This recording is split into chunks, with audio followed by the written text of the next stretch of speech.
Hi മച്ചാന്മാരെ, നമ്മളിപ്പോൾ നോക്കാൻ പോകുന്നത് അമോണിയം ഡൈക്രോമേറ്റ് വെച്ചിട്ടുള്ള ഒരു വോൾക്കാനോ ആണ്. നമ്മുടെ ചെറിയ ക്ലാസ്സുകളിലേക്ക് സ്കൂൾ എക്സ്പെരിമെന്റ്സിലൊക്കെ നമ്മൾ കണ്ടുവന്നിട്ടുള്ളതാണ്. അപ്പോൾ ഇതൊരു വോൾക്കാനോ തന്നെയാണ്, കൃത്യ ഒരു വോൾക്കാനോ പോലെ തന്നെ വർക്ക് ചെയ്യുന്ന ഒരു എക്സ്പെരിമെന്റ് ആണ് നമ്മൾ കാണാൻ പോകുന്നത്.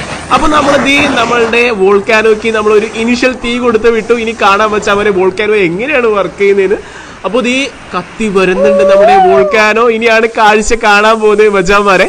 അപ്പോൾ ഈ കത്തി തുടങ്ങി നമ്മുടെ വോൾക്കാനോ അടിപൊളിയായിട്ട് അറ്റ് ദ പീക്കിൽ ഇപ്പോൾ കത്തിക്കൊണ്ടിരിക്കുകയാണ്. ഇതൊരു ഡീകോമ്പോസിഷൻ റിയാക്ഷൻ ആണ് ഇവിടെ നടക്കുന്നത്. അപ്പോൾ സംഭവം എങ്ങനെയുണ്ട്? നല്ലൊരു റിയൽ വോൾക്കാനോ കത്തി അതിൽ നിന്ന് ചാരവും പുകയൊക്കെ പുറത്തു വരുന്ന പോലെയില്ലേ? ഇത് അത്ര സേഫ്റ്റിയിൽ നമ്മൾ ചെയ്യേണ്ട കാര്യമാണ്. ആരും കെയർഫുൾ അല്ലാത്ത രീതിയിൽ അനുകരിക്കരുത്.